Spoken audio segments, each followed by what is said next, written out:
아름다운 천으로 짜여지기를 이런 제목으로 오늘 말씀 나누도록 하겠습니다. 자, 우리는 지난주에 죄된 육신 야곱이 정말 죽었음을 강조하는 내용으로 가득한 본문을 살펴봤습니다. 정작 야곱이 죽어서 장사되는 곳은 어디였어요? 헤브론에 있는 막벨라 굴이었는데 야곱의 운구 행렬이 요단강 동편에 아닷 타작마당에 이르러서 7일간 애곡하는 거예요. 그죠? 이 모습이 너무나 기이하고 너무나 충격적이었기 때문에 가나안 사람들이 그 땅의 이름을 아벨 미츠라임, 이집트의 비탄이라는 이름으로 바꿔 부를 정도로 특별한 사건이 지난주에 우리가 살펴본 사건이었습니다. 자, 아닷 가시나무라고 했잖아요. 스스로 왕이 되려고 하는 가시나무가 궁극적으로 밟혀서 부러지는 곳이 아닷의 타작마당입니다. 자, 하나님이 아닌 인간을 의지하려는 다윗의 의도가 무너지고 하나님의 집, 다윗의 아들 솔로몬에 의해서 세워지는 성전이 세워지는 곳이 어디예요? 아라우나의 타작마당입니다. 하나님의 말씀을 자기 것이라고 착각해가지고 주의 말씀을 소유할 수 있을 것이라고 교만한 마음을 품은 룻사가 죽은 장소가 나곤의 타작마당입니다. 자, 룻을 아내로 맞이하면 자기 재산에 손해가 입어요. 왜? 자기 이름으로 기업 물르는 게 아니니까. 그 먼저 죽은 남편의 이름으로 대가 이어지게 되니까 자기 재산이 손해본단 말이죠. 그래서 이것을 싫어했던 먼저 친척이었던 사람은 거부했는데 보아스는 기꺼이, 보아스도 사람이니까 자기 손해보는 거 싫을 거 아니에요. 근데 그런 자아가 죽고 나오미의 며느리인 룻을 기꺼이 아내로 맞이하죠. 이것은 보아스의 타작마당. 다 죄된 자아가 죽고, 그죠? 하나님의 영이 온전히 세워지는 곳, 그것이 다 타작마당에서 이루어진 일이라는 것 다시 한번 기억하시기 바라요. 다 나는 죽고 그리스도가 사는 갈라디아서 2장 20절 말씀이 어떻게 성경은 타작마당에서 이렇게 이루어지는 것으로 표현하고 있다는 것. 자, 그 타작마당에서 7일간 애곡하는 겁니다. 자, 애굽 맞조르에서 비롯된 미츠라임으로 이렇게 불렸다고 했는데 여러분 자신이 맞조르가 제한된 포위, 요새, 여러분 자신이 지금 이 세상에서 애국과 같은 이 세상, 그죠? 미츠라임에서 여러분이 철저히 지금 폐쇄된 세상에서 살아가잖아요. 이 세상에서 여러분이 나와야 되는데, 출애굽해야 되는데, 나오기 위해서는 철저히 여러분이 죽는, 자아가 죽는 이 시간이 애국의 7일이 분명히 있어야 된다는 거. 그죠? 저와 여러분은 죽음 이후에 화장터 앞에서 여러분의 죽음을 애석해야 하는 그 짧은 여러분의 친척의 애곡으로 끝나면 안 되고, 그죠? 여러분의 인생 자체가 여러분의 자아의 죽음으로 인한 7일간의 애곡이 완전히 이루어져야 하는 거예요. 이것이 바로 여러분의 인생의 시간입니다. 여러분이 정말 그리스도께서 머리가 되시고 여러분의 자아가 철저히 밟혀서 없어지는 장소 또 혹은 그런 시간이 있다면 그 여러분의 인생의 시간과 인생 자체가 아벨 미츠라임이 되는 거죠. 자, 우리 오늘 말씀 한번 계속 읽어보겠습니다. 우리 15절로 17절 말씀 같이 읽겠습니다. 요셉의 형제들이 그들의 아버지가 죽었음을 보고 말하되 요셉이 혹시 우리를 미워하여 우리가 그에게 행한 모든 악을 다 갚지는 아니할까 하고 요셉에게 말을 전하여 이르되 당신의 아버지가 돌아가시기 전에 명령하여 이르시기를 너희는 이같이 요셉에게 이르라 내 형들이 내게 악을 행하였을지라도 이제 바라건대 그들의 허물로 죄를 용서하셨나니 당신 아버지 하나님의 종들이 우리 죄를 이제 용서하소서 하매 요셉이 그들이 그에게 하는 말을 들을 때 물었다. 자, 15절부터의 기사를 여러분 읽으셨는데 좀 고개를 갸웃해지지 않으세요? 그죠? 이게 창세기의 성경의 이 놀라운 책인 성경의 시작인 창세기의 마지막에 달아났는데 죄된 육신의 철저한 죽음의 기사가 이렇게 언급되고 아벨 미츠라임. 근데 또 다시 누군가에게 행한 악으로 인해서 죄의식을 갖고 그로 인한 두려움의 기사가 다시 등장하는 게 여러분 어떠세요? 좀 맥 빠진다 이런 마음 들잖아요. 그죠? 그냥 이렇게 아버지 야곱의 장사까지 이렇게 치르고 아벨 미츠라임의 사건을 경험하고 다시 돌아왔으면 이제 하나님의 사랑 가운데서 12형제가 온전히 하나가 되는 모습이 이렇게 보여주면 좋은데 요셉을 향한 두려움이 갑자기가 아니죠. 이미 계속 두려워했던 거예요. 11형제들은 참. 자, 그럼 이것이 우리 인간이 그렇다는 거예요. 우리 인간은 요셉은 형제들을 용서했는데, 그죠? 요셉은 사분합하네요. 예수 그리스도를 예표해요. 근데 우리 인간은 하나님의 용서, 예수 그리스도의 용서를 그토록 받아들이지 못하는 존재. 계속 부인하는 거예요. 계속 인정하지 못하고 하나님의 사랑을 수용하지 못하고. 그래서 지금 창세기 기자는 오늘 본문을 통해서 요셉 편에서는 이미 표출해온 용서를 다시 한번 명확하게 하고 있는 거예요. 인간아, 너희가 그런 존재인 거 안다. 그죠? 너의 인생의 여러 쓴뿌리와 죄로 인한 갈등이 계속 반복되는 존재인 거 내가 안다. 그런데 나는 너를 계속 용서한다. 사랑한다. 이것을 오늘 창세기 말씀 우리에게 다시 한번 확증해 주고 계세요. 자, 여러분, 성경의 이 시작인 창세기 마지막 부분에 이 죄와 용서라는 이 주제를 성경 기자가, 창세기 기자가 다시 한번 반복하는 이유는 뭘까요? 죄와 용서는 성경 전체의 주제예요. 성경은 죄, 그리고 죄에 대한 용서, 그 이야기만 해요.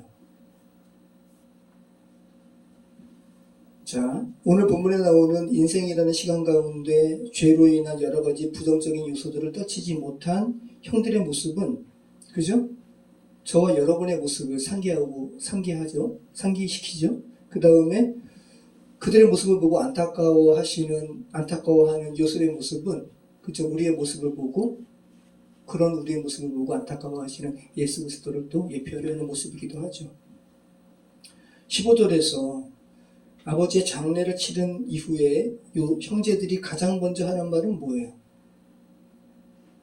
요셉이 우리를 미워하면 어떡하지? 이게 성경이 기록한 형제들의 아버지 야곱의 장례 이후에 가장 첫 말이에요. 요셉이 우리를 미워하면 어떡하지? 우리가 요셉에게 행한 악을 그가 되갚으면 어떡하나? 근데 이러한 의식이 죄된 인생을 살아가는 우리 모두에게 있습니다. 그죠? 자, 이 걱정을 형제들 중 한 명이 하는 게 아니라 여기 형제들이라고 아흐라는 히브리어 단어는 복수거든요. 형제들이 그 인식을 한 거예요. 아마 베냐민은 생각 안 했겠지만 베냐민은 이 부분에 좀 자유하죠. 베냐민은. 나머지 형들은 다 연합해가지고 요셉을 그렇게 죽이려고 하다가 팔아넘겼으니까. 그러면서 형제들이 요셉에게 이야기해요. 16절에서 17절의 말씀은 두려움 가운데 형제들이 지어낸 거짓말인지 아니면 야곱이 하나님의 섭리 가운데 실제로 말하는 것인지는 알 수 없어요. 그런데 성경의 흐름에 따른 개연성으로 본다면 형제들이 두려워서 거짓말하는 것이 개연성이 많아요. 그죠? 자, 16, 17절 같이 한번 읽어보겠습니다.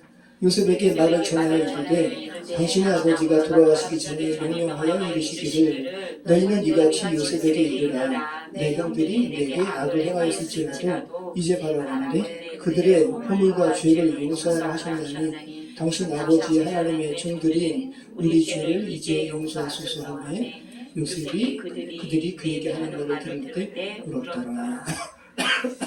요셉은 또 울었어요. 그죠?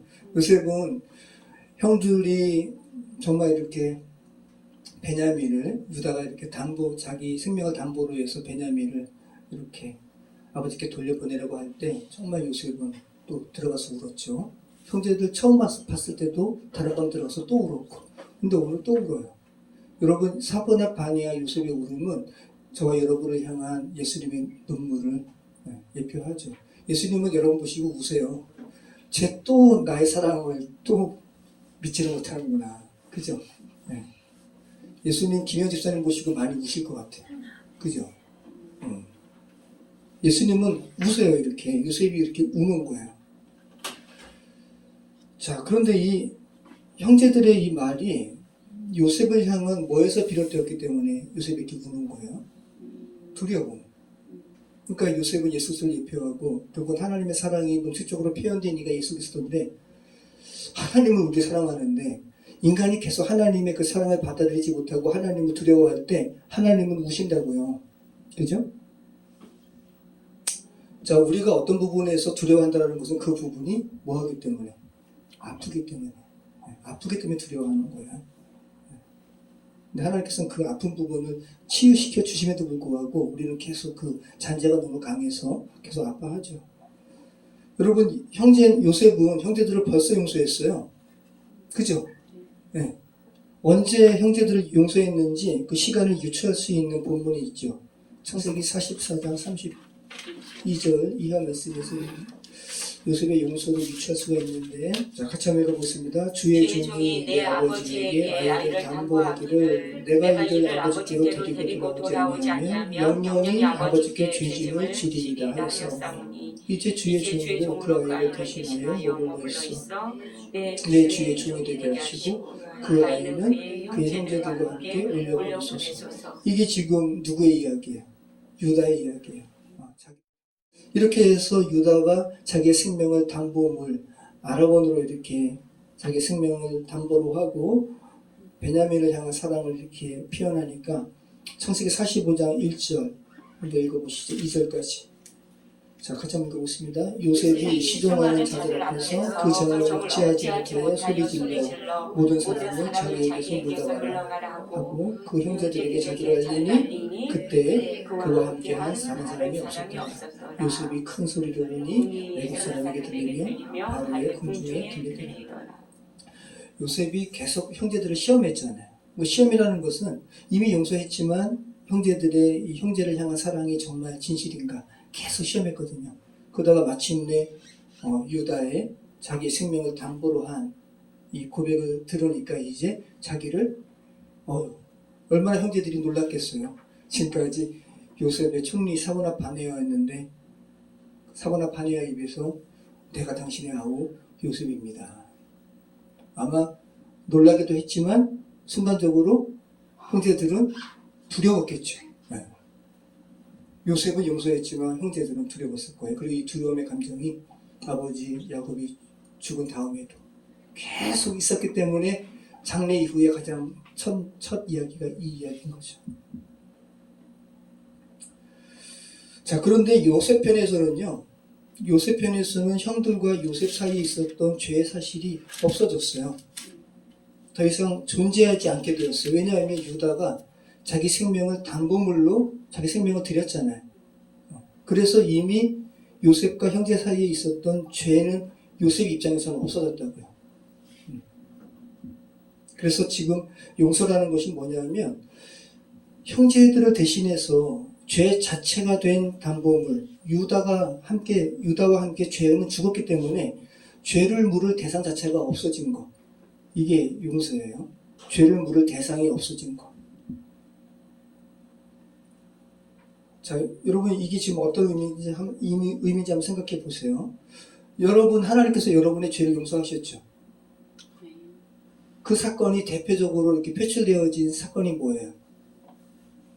십자가죠? 십자가에서 예수님께서 죄 자체가 되어주셔서 하나님의 진노를, 죄를 향한 진노를 홀로 다 받으셨기 때문에. 그래서 여러분의 죄가 사라진 거예요. 이게 용서예요. 근데 우리가 이것을 못 믿죠. 그죠? 여러분이 믿는다면 이건 정말 놀라운 1만 달란트의 탕감을 여러분이 수용하게 된 거죠. 그리고 정말 1만 달란트의 탕감받은 자로서 삶을 살게 되는 것이고. 일사부질의 원칙이 있잖아요. 일사부질의 원칙이 뭐예요?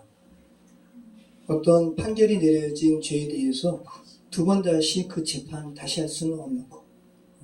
그죠? 이게 형사상의 원칙이에요. 용서에 대해서 우리가 일부적인 이렇게 개념을 우리가 좀 느낄 수가 있죠. 어떤 죄에 의해서 형벌받았어요? 그러면 그 죄에 대해서 똑같이 다시 한번 그 재판할 수 없는 거, 심리할 수 없는 거. 여러분의 죄는 분명히 있었지만 예수님께서 여러분의 그 죄 자체가 되어주셨어요. 돌아가셨잖아요. 그러니까 그 죄를 물을 수가 있어요, 없어요? 없는 거예요. 이게 용서라고요. 자, 하나님께서 우리 인간이 행위의 율법을 넘어선 은혜를, 하나님의 은혜를 누리는 것이 얼마나 어려워한다는 것을 알고 계시다는 거 여러분 기억하시기 바라요. 1만 탈란트 빚진 자, 한국 돈으로 4조 8천억. 이거 하나님께서 탕감해 주셨는데 이거 4조 8천억 내가 어떻게 탕감받을 수가 있을까? 근데 하나님께서 탕감해 주셨는데 이거 믿지 못해가지고 800만 원, 100데나리온 빚진 자, 빚진 친구를 옥에 가둬버리는 게 우리 인간이라는 거죠. 그러니까 지금 하나님의 용서가 너무 비현실적으로 느껴지는 거예요. 4조 8천억 이게 어떻게 탕감받을 수가 있지? 가능하지 않아. 비현실적으로 느껴지니까 정말 현실적인 금액 800만 원 빌렸는데 안 갚은 친구를 옥에 가둬버리는 거죠. 자, 그런데 여러분 이거 하나님께서 이해하세요. 인간 입장에서 자신의 죄가 하나님께 탕감받았다라는 사실, 용서함 받았다라는 것을 얼마나 인간이 믿지 못한다는 것을 하나님은 아세요.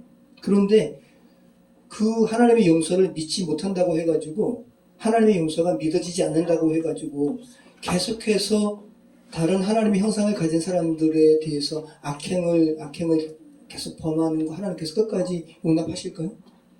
그죠? 그건 아닌 거죠. 여기에 대해서 하나님의 말씀이 있잖아요. 마태복음 18장의 결론이 어떻게 돼요? 한번 보시죠. 마태복음 18장 32절로 35절.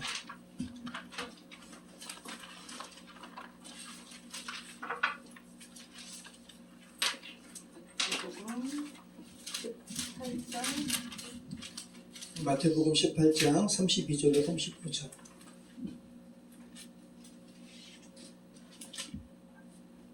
자, 내가 1만 달란트 탕감해줬는데 이 사람이 그 믿지 못하고 100데나리온 빚진 친구를 옥에 가둬버렸어요. 그러니까 주인이 그를 부르는 거예요. 자, 같이 읽겠습니다. 이에 주인이 그를 불러다가 말하되 악한 종아, 내가 빌기에 내가 내 빚을 전부 탕감하여 주었거늘 내가 너를 불쌍히 여긴과 같이 너도 내 동료를 불쌍히 여김이 마땅하지 아니하냐 하고 주인이 노하여 그 빚을 다 갚도록 그를 옥졸들에게 넘기리라. 너희가 각각 마음으로부터 형제를 용서하지 않으면 나의 하늘 아버지께서도 너희에게 이와 같이 하시리라. 자, 보세요. 야, 내가 너를 불쌍히 여긴과 같이 너도 너 동료 불쌍히 여겼어야지 라고 이야기하면서 다시 옥에 가두는 거죠. 그러면서 뭐라 그래요? 그 빚을 다 갚도록 다시 그 4조 8천을 갚으라는 거야. 자, 그러면 4조 8천억 어떻게 갚아요? 그죠? 바로 나오죠. 4조 8천억 갚는 게 뭐라는 거예요? 35절 나오죠. 너희 마음으로부터 형제를 용서하는 게 4조 8천억 갚는 거야 라고 이야기하는 거예요. 네. 내가 너를 불쌍히 여겨가지고 너 용서했잖아. 그 마음으로 너도 다른 사람 용서하면 4조 8천억 너 갚는 거지. 그럼 너 옥에서 나올 수 있는 거지. 자, 너희가 마음으로부터 형제를 각각 용서하지 아니하면 하늘 아버지도 너를 용서하지 않을 거야. 왜냐하면 용서한다라는 것은 이제 하나님과 우리 인간이 이제 하나가 된다는 건데, 그죠? 하나님의 그 사랑으로 너가 용서받았으면 너도 그 똑같은 사랑으로 다른 사람 용서해야지 우리가 하나가 되는 거지. 계속 내가 널 용서했는데 너 나의 그 마음 계속 인지하지 못하고 다른 사람을 배척하면 결국은 분리되는 거잖아요. 하나 되지 못하는 거죠.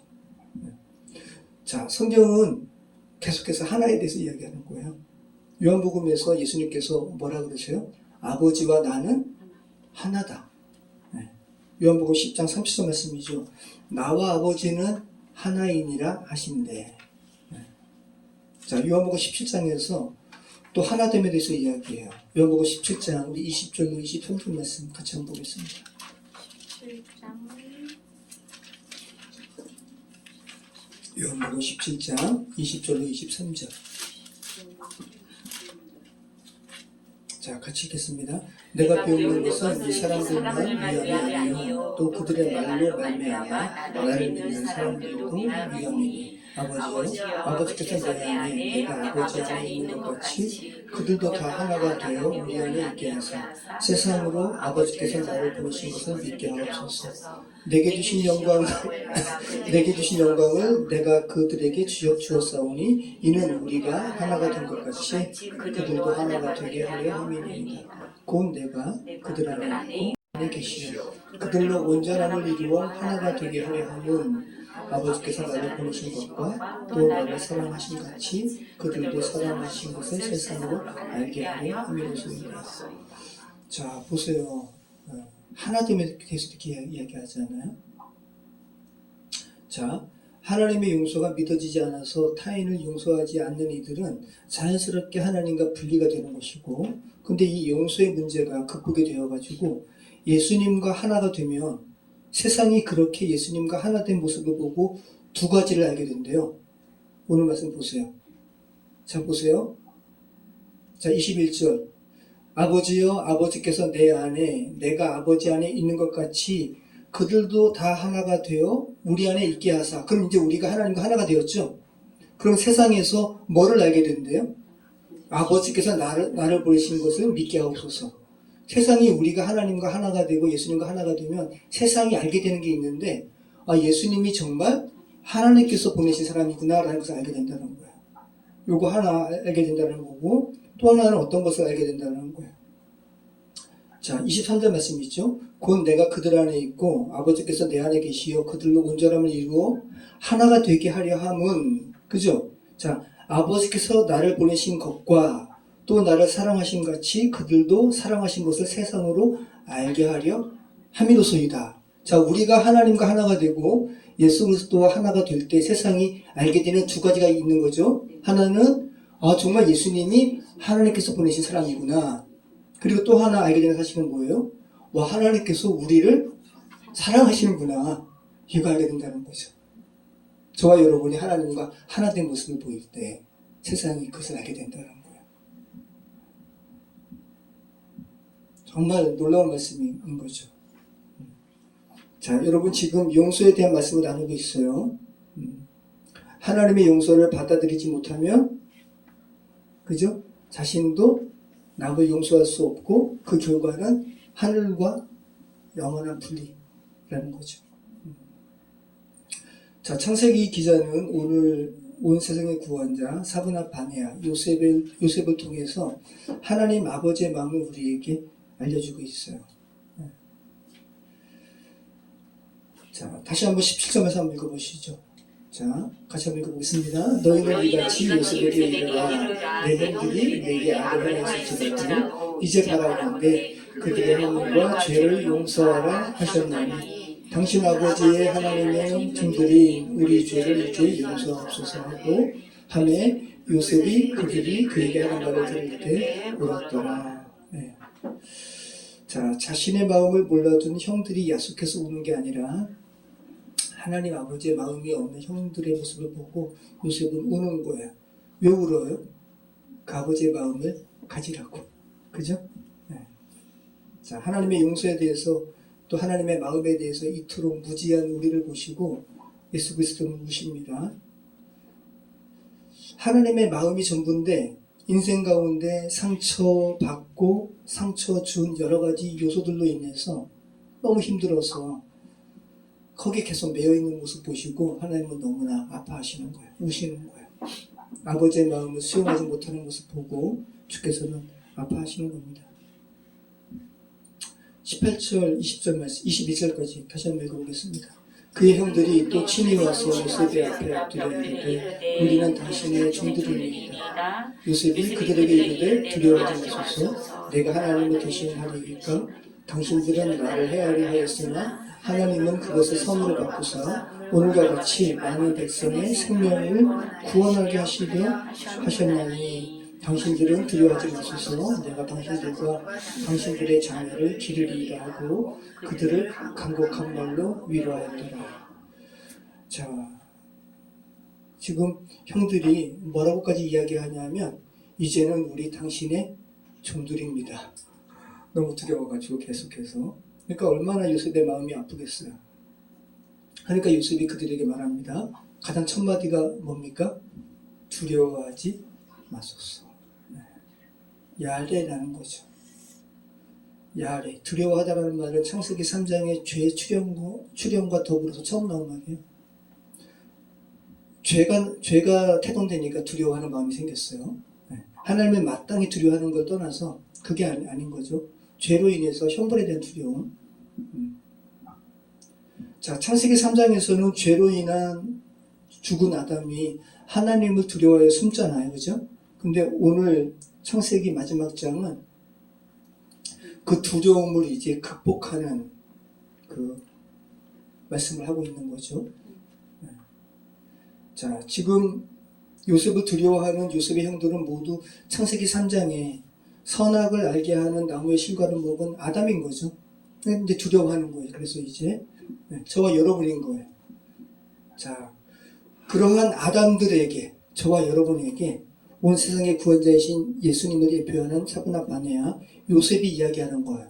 두려워하지 말라고. 자, 그런데 이 야레가 미완료로 쓰였어요. 미완료. 그러니까 하나님의 마음을 알기 전까지, 주의 말씀으로 살아나기 전까지 모든 인생들은 주님을 계속 두려워하는 거예요. 거기에 대해서 요셉이 뭐라고 이야기해요? 내가 하나님 엘로힘을 대신하겠습니까? 네. 모두 내가 하나님이 되어서 내가 타인을 정죄하고 판단하고 자기 자신마저도 정죄하는데 정작 예수 그리스도를 예표하는 요셉은 내가 하나님의 자리에 있겠습니까? 그렇지 않습니다라고 이야기하는 거예요. 그 다음에 무슨 말을 합니까? 20절 말씀.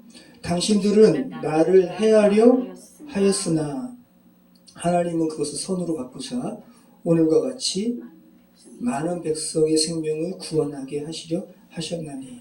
자, 여기서 우리가 아까 주어서 살펴본 하사부라는 단어가 두 번 나와요. 당신들은 나를 해하려 하였으나, 이거 하사부예요. 하나님은 그것을 선으로 바꾸사, 이것도 하사부예요. 네. 자, 그래서 당신들은 나를 해하려 하였으나 라는 원문은 당신들은 악을 생각했지만, 악을 계획했지만, 그래서 그 악을 실제로 실현했지만, 그죠? 그러니까 이미 우리에게 어떤 악에 대한 사건은 현실화 되었었어요. 그것으로 인해서 우리는 아파하는 거죠. 괴로워하고. 형제들 입장에서도 자신들이 동생을 죽이려고 하다가 그 동생을 구덩이에 파묻었다가 그 자리에서 밥을 먹는 그 악한 행위, 그리고 살려달라고 애걸하는 그 동생을 아주 냉정하게 이집트로 가는 미디안 상인들에게 팔아넘긴 그 행위는 현실이었잖아요. 너무 힘들었던 거라서 두려워하고. 그런데 하나님께서 그것을 바꾸셨대요. 이것도 하사부라고요. 네. 그러니까 지금 자, 하나님은 그것을 바꾸사라고 하는 문장의 원 의미도 하나님은 생각하사라는 의미예요. 네. 똑같은 하사부예요. 그래서 요셉의 형들은 요셉에 대하여 죽일까 팔아넘길까 악한 생각으로 옷감을 짜듯이 그 생각을 엮고 그리고 현실화했는데, 하나님께서는 그들의 생각, 그리고 그 생각으로 말미암은 그 결과를 다시 하나님께서 선으로 바꾸셨다는 거예요. 이건 좀 너무 놀라운 말씀이죠. 네. 하나님은 그들의 그 생각을 토부, 선으로 다시 엮었다라는 거예요. 형제들은 옷감을 짜듯이 악한 생각을 짰다라는 거예요. 악한 생각으로 요셉을 팔아넘길까, 죽일까. 이런 악한 생각으로 옷감에 천을 짜듯이 이렇게 직조했는데 주님께서는 그것을 다시 선한 것으로 다시 짰다라는 거예요. 그러면서 21절 말씀하죠. 당신들은 두려워하지 마소서. 내가 당신들과 당신들의 자녀를 기르리이다 하고 그들을 간곡한 말로 위로하였더라. 자, 이 요셉의 말은 형들이 처음 애굽에 왔을 때 했던 말이에요. 내가 당신의 자녀와 당신들을 내가 기르겠습니다. 그러니까 요셉은 한 번도 안 바뀌었어요. 하나님과 한 번도 여러분을 향한 사랑을 안 바꾸세요. 그죠? 바꾸신 적이 없어요. 바뀌는 건 여러분, 저와 여러분만 바뀌어요. 계속 요동치죠. 네. 요셉이 자신을 오픈하면서 처음 했던 말이 이 말이거든요. 그리고 그 말을 신실히 지켰어요. 근데 그 말을 다시 하는 거예요. 그리고 그들을 간곡한 말로 위로했다라고 번역했잖아요. 이 원문의 의미는 뭐냐 하면 우리말로는 이렇게 간곡한 말로 위로했다. 그죠? 얼마 그러니까 요셉이 오히려 위로하는 거예요, 형들을. 그죠? 그렇게 번역을 했는데 원문의 의미는 뭐냐면 이 간곡한으로 번역된 말이 뭐냐면 레브예요. 레브. 마음이에요. 마음. 그리고 나함은 그 위로하다라는 말은 나함이에요. 그래서 나훔 선지자가 뭐냐면 하나님의 위로의 선지자잖아요. 나훔. 여기서는 나함. 그들을 말씀으로 위로했다. 그러니까 하나님의 이 복음의 말씀을 그죠? 요셉이 그들의 마음에 전했다라는 거야. 우리의 마음에 하나님의 용서의 말씀이 전해지지 않으면 우리는 계속 받아들일 수가 없으니까 느껴지지가 않으니까 그죠? 그러니까 정확하게 예수님께서 다시 예수님을 예표하는 사도나 바네아가 간곡한 말로 그들의 마음속에 용서의 말을 다시 전했다라는 거죠. 여러분 우리의 삶은 정말 시줄과 날줄이 서로 얽혀있는 천과 같죠. 그죠? 성경 말씀에도 그 이야기가 있잖아요. 우리가 시줄과 날줄이 서로 얽혀있는 것처럼 우리의 삶을 우리도 가늠할 수가 없어요. 그죠? 어떻게 우리가 가늠하겠어요? 그리고 그 시줄과 날줄이 결합함으로 어떤 무늬가 나올지도 몰라요. 근데 여러분 죄 가운데 죽은 인생들이 자신이 그 자신의 인생을 시줄과 날줄로 이렇게 천을 짠다고 해가지고 어떻게 아름다운 천이 나올 수가 있겠어요. 그죠? 지나온 삶이 어떻든, 그죠? 또 현재의 삶이 어떻든 우리의 인생의 결과론적인 천이 아름답게 짜여지려면 어떻게 해야 돼요? 보니까 제가 오늘 직조 이렇게 날줄과 시줄이 어떻게 되는 건가? 제가 이제 지마켓 검색해 보니까 4,800원짜리 뭐가 있더라고요. 제가 직접 한번 사서 배틀에 원래 한번 해보려고요. 근데 기본 되는 게 날줄이에요. 가로줄이에요. 그리고 거기에 맞춰서 세로줄로 연한다 그래요. 우리는 여러분이 이렇게 기본적으로 이렇게 수놓은 가로줄은 그저 죄로 인해서 오염된 줄이에요. 근데 여기에 여러분이 세로줄마저 여러분의 인생으로 짜버리면 어떻게 그 천이 아름다울 수가 있겠어요. 그죠? 그러니까 우리가 우리의 삶이 아름다운 천으로 귀결될 수 있으려면 어떻게 해야 돼요? 나머지 세로 이 실은 하나님께 짜시도록 내어드려야 돼요. 그죠? 요셉의 형들처럼 악한 시주를 짰더라도 그것을 선으로 바꾸시는 하나님의 날줄이 엮어져서 주님 보시기에 아름다운 삶이었다. 선한 삶이었다. 인정받으시면 저와 여러분의 인생이 되시기를 그런 인생으로 짜여져 가시기를 축원합니다. 기도하겠습니다.